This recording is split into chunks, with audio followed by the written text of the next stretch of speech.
Namaste, Dr. Kuheli. It's great to have you here for this interview on Wild Woman Rising today. Thank you so much, Rashmi.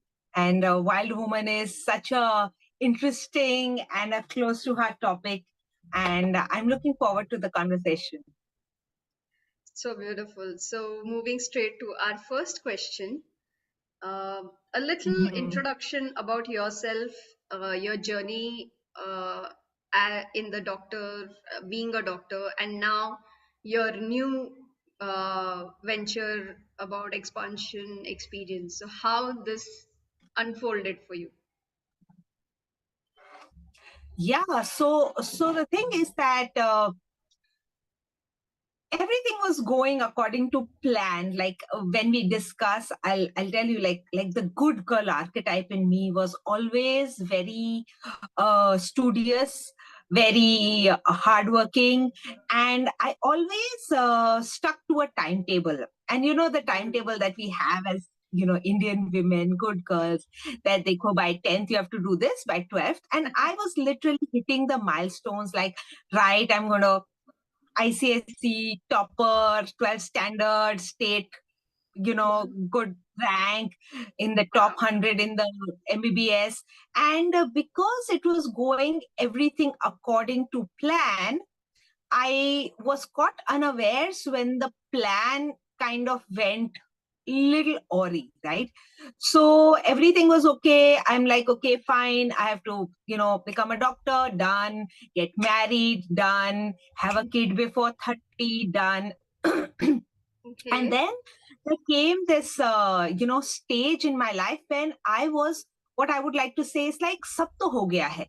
Like my to-do list was all over and I'm like, okay, thank you very much. We are done with this. Ab kya? And I was literally in that exact situation. Like, I'm done with it. Now, like, let's move on. Oh, what's the next thing? What's next on the agenda? And the next on the agenda was have another child or do the same thing that you have been doing. And I said, no, but there has to be more to this. And that is when I went through this huge, like you can call it midlife crisis, or what I like to call it is Lebensmut. So I called it Lebensmut because I heard it during one of the stand up comedies. And it's a German word for tired of living. Like you've lived Okay. enough and you're like, okay, fine, I've done it all. I'm kind of tired of it all. And that's when I started to question what is, what more can there be? Did I make the right choices also? So you then start to think of all the past things. Should I have become a doctor? Should I have So even taken this all job? Should I have settled down here? questions. Yeah. Yes, exactly. So you start to think and unravel, and then the thing was, I realized I cannot just keep thinking about the past or what should I have done, but what did the future hold for me? And thankfully, it all.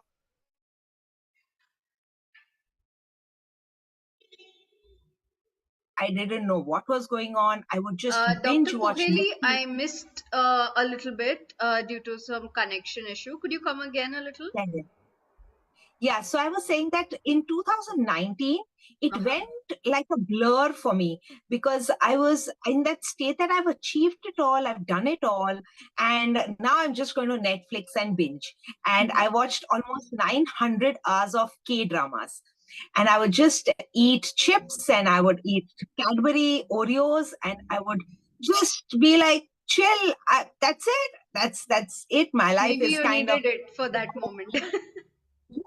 And I was like, maybe this is moksha. Maybe this is what, people wait to arrive here. And it took me a while to understand that there is no arriving. There is the day you stop striving or the day you stop to feel alive, then you might as well dead. Till the time Right. that we are alive, we should feel alive. We should be alive.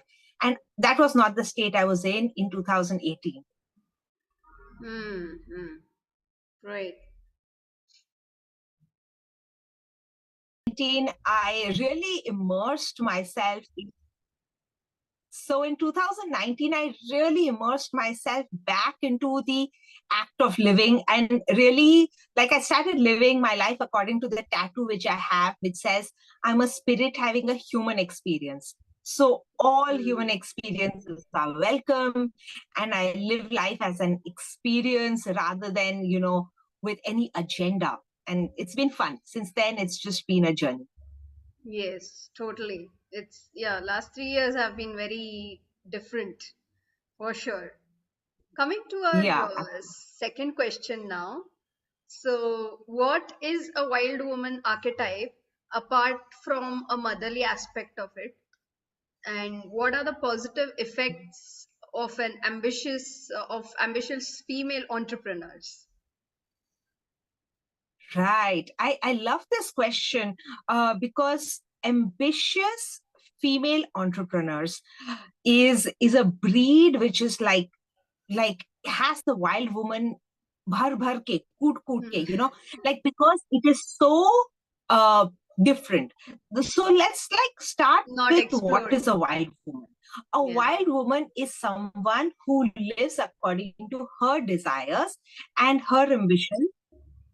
Yes, and is uninhibited or unheld back by society's norms. That doesn't mean to say that she's willfully trying to break the norms of society, because that would be a wild child. Now, a wild child is someone who will just willfully do that. You told me not to do, so I am just going to break the rules. But that is not where a wild woman is coming from. A wild woman is coming from making her own rules. And the third thing is the good girl. The good girl has no desires or dreams or ambitions of her own because she has not explored them. So she has not explored her dreams because she believes that she should stick to whatever society has set the rules. So there would Hmm. be like three different people, right? The good girl who follows the rules of society and is considered to be orderly, disciplined, does what she's been told, right? And the second thing is the wild child who goes the other extreme, who's like, I will do whatever I've been told not to do. So I will willfully stand apart from the crowd just because I can.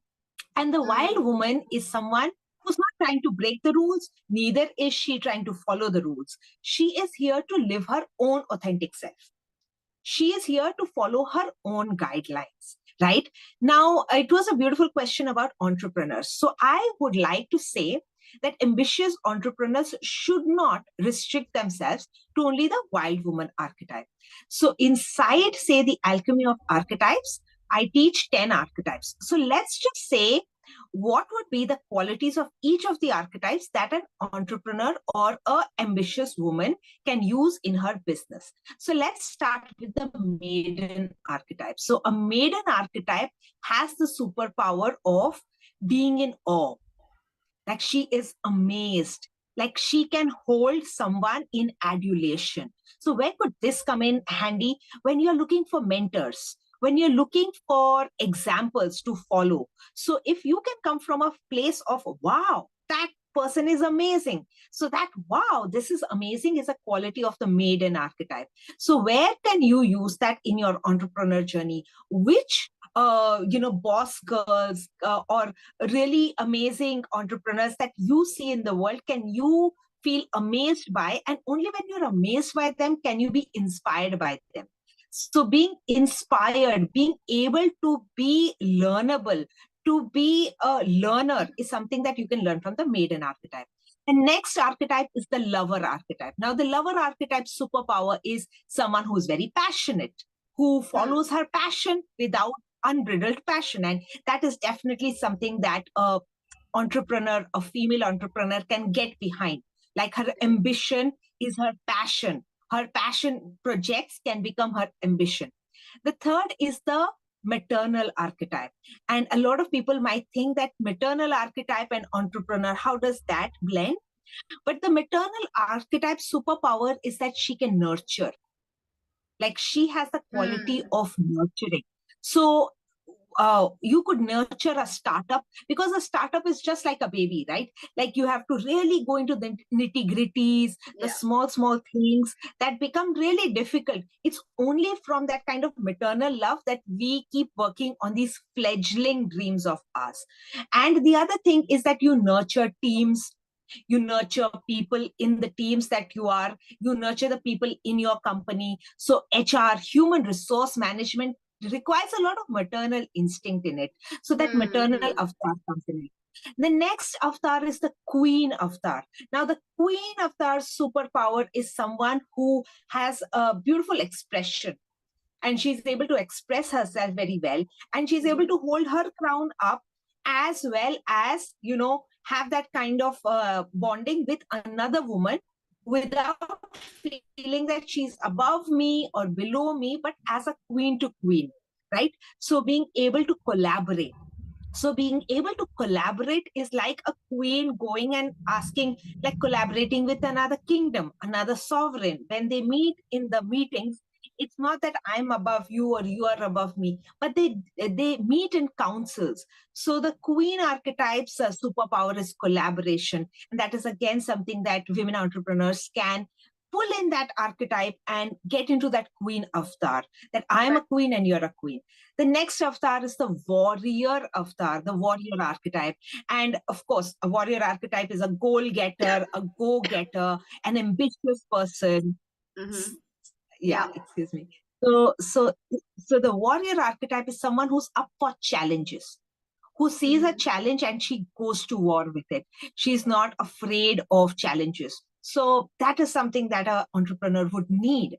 And then we have the high priestess. The high priestess is the quality that we pull in inside the expansion experience. The priestess is someone who is very centered in herself, but also holds space for others. So being able to hold space for others is something that we like.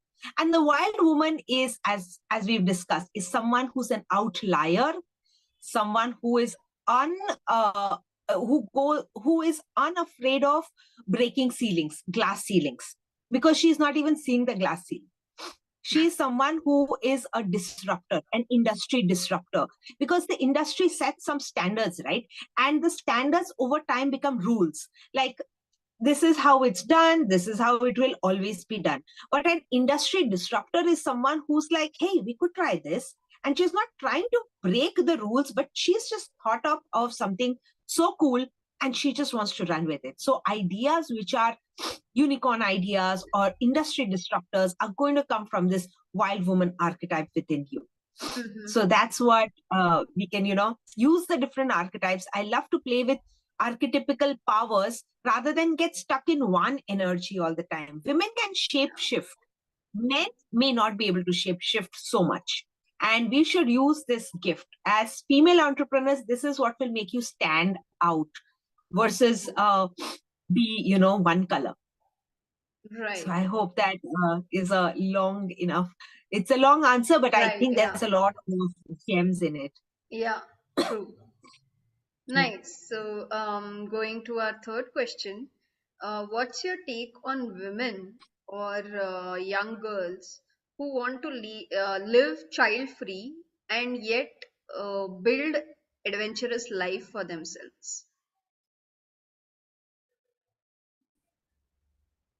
I like this question because a lot of couples also, like not just women who are not in relationships, but couples are choosing to to not have children. Now they may choose they may choose for whatever reason.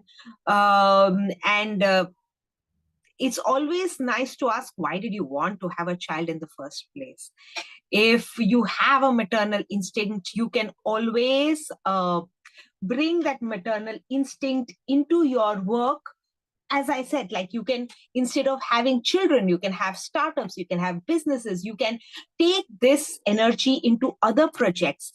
And the other thing is that the reason why a lot of women have children is because they want a sense of purpose, a life purpose.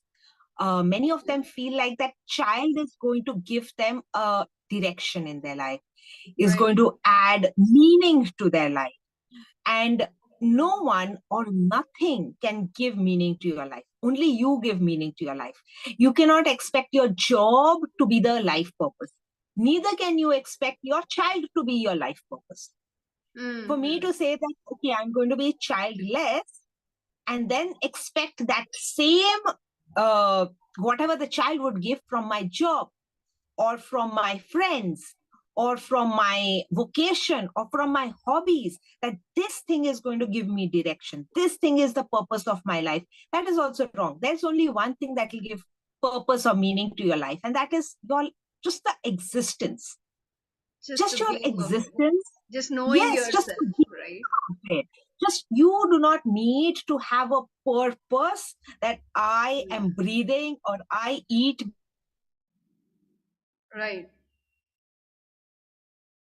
or a job or a man or Yeah, I a missed a man. little part of yours. Could you come again there? Which one? The last bit? Yeah.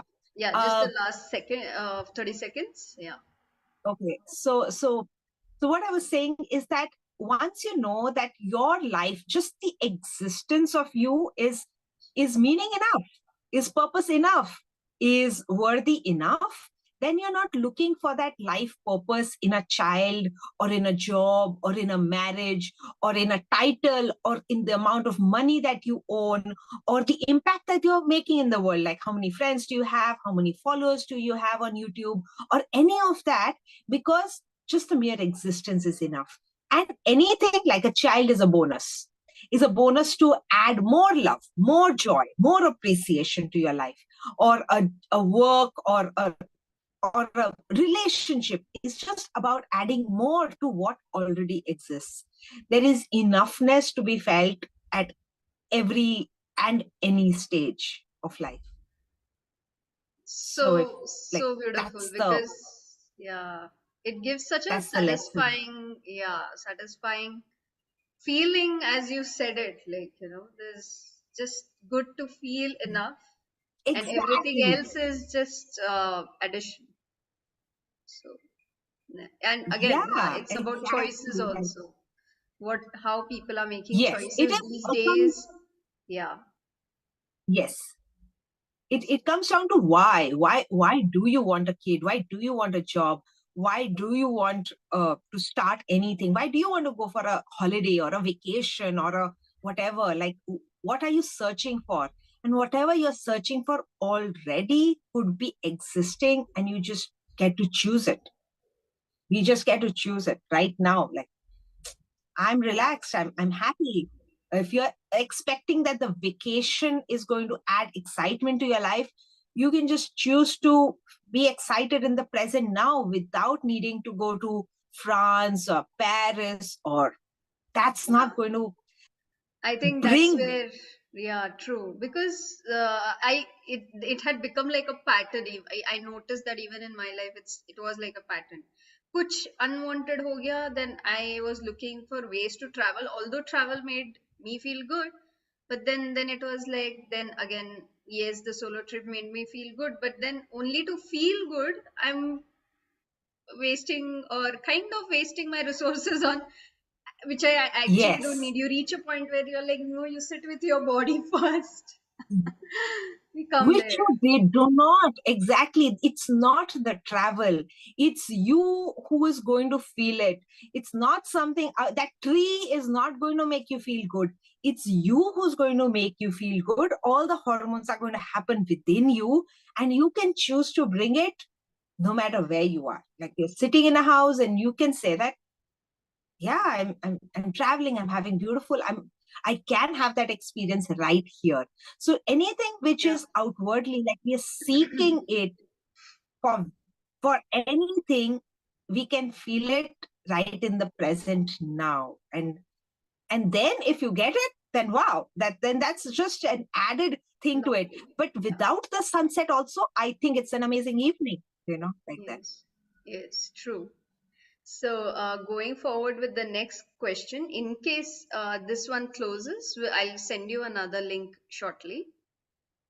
So, Okay. yeah, I go moving for our next question. What is the course that you offer called Expansion Experience all about? So anybody who is interested can look at the course offering.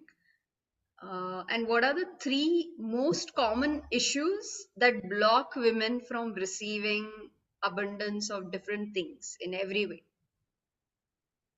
Oh, I love both the questions, and incidentally, it both connects. So I like to call myself a life coach to ambitious women, and I help them get their ambitions by without self-doubt, overwhelm, and burnout. And these are the three things that I feel are holding women back. Again, like you Mhm. asked that what do you think holds women back? It's the sense of self-doubt, of course, that they feel that they don't deserve it, they don't deserve the love, they don't deserve the validation, they don't deserve the friends, or they don't deserve the money, or they don't deserve the abundance. So there's a certain sense of self doubt, and the reason why they feel that they don't deserve it could be many things, like they think that they don't have the skill, or they don't have the money, or they don't have the connections in life. So a sense of self doubt. The second thing is a sense of overwhelm. Mhm. Overwhelm is because it's so much out of their comfort zone. When you want abundance, it basically means that you're stepping out from what feels sufficient. So, where you are, abundance is a sense of muchness. And any sort of muchness is like it's too cold or too hot or too much. A too much money, too many people. There's a muchness in the word abundance. So just the concept of abundance is like, oh my God, there's so much. And that in itself can trigger what I like to call your shutdown. Like a nervous system shuts down because it's just too much. Abundance can feel a lot. So Hmm. abundance starts to feel like, oh my God, a lot. So where is the overwhelm in it? Oh my God, I will have to spend so much time. Oh my God, so much money is going to come. I may not be able to handle it. Oh my God, so much love is going to come. What if it goes away? What if I spend Hmm. it, what if I don't value it? So that entire capacity to receive is a very different thing. Like we feel like we will be comfortable having a lot of, but imagine like if 100 people come to your house. Like the way we explain it is like if you say, I really want friends. And when you open the door and there are 100 people at your door, that is the sense of overwhelm. Like, oh my God, like you wanted it, but that's abundance. You wanted to feel sufficient. So, Hmm. so it's about increasing your nervous system capacity to be able to receive all of it. And it will need to, like, you cannot go from 0 to 1,000 without it feeling very triggering and then you losing it all. Like if you lose a lot of weight, you gain it back because your body has not gotten used to, is not feeling sufficient enough. So overwhelm is one of the big things that I feel like is holding women back, or maybe letting them have it but they lose it very soon. They get the love, but because they don't feel like It's the stable in old it, they want programming the that, excitement. yeah, Yes, old interferes, right? programming. Yes, old Hmm. programming, and also the need for excitement. Like when we are in a chase, the chase is exciting. The chase, the wanting is exciting. I want a man, I want love, I want money, I want attention, I want to hit something, I want to reach the peak. But the peak in itself is not a peak. The peak is a level plateau. The peak is a level. So when you've reached the peak, there is a sense of, okay, there's a sense of Yeah, like that irony. is it, There's a, like that yeah, feeling. exactly. There's a sense of irony. There is a sense of kind of letdown. And then people want to go back to the chase. So they lose it, like they lose the love.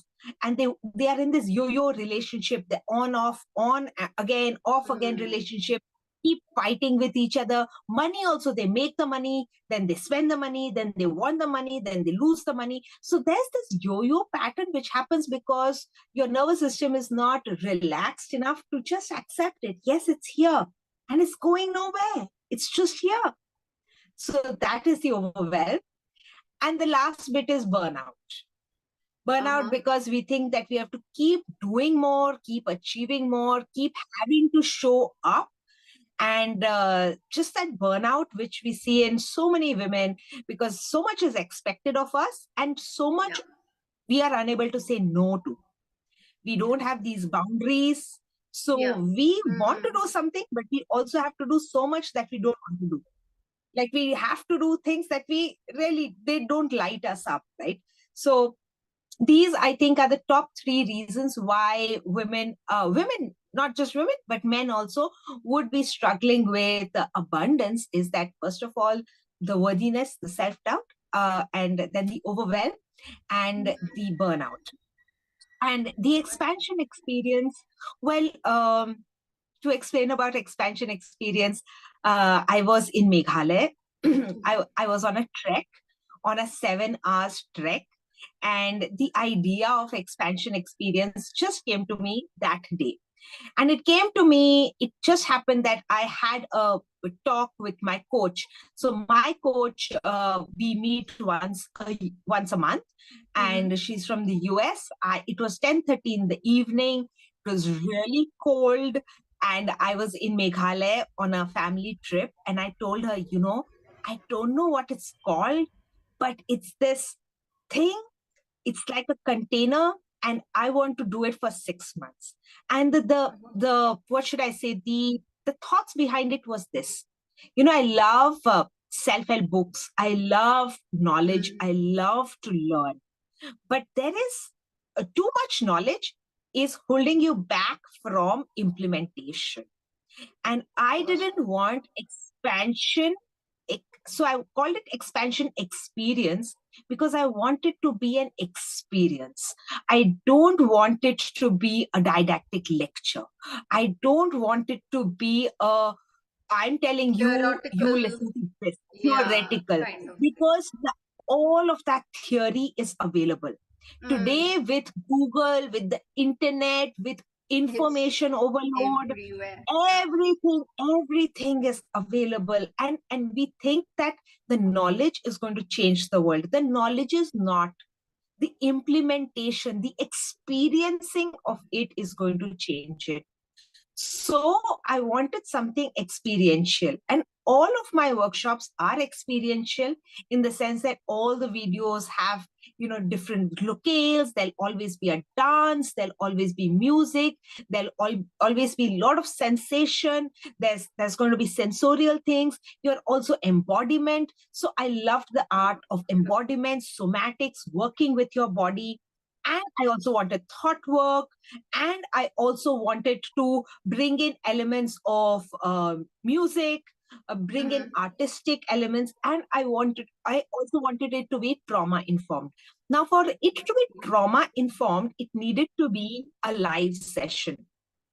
For the Mm-hmm. simple reason is that when you are trying to do something big, when you're trying to do something difficult, and you I'm see just it coming on in a here. video, you're like, Yeah, I'm just coming yeah, in here. I'll have to connect with you in a minute.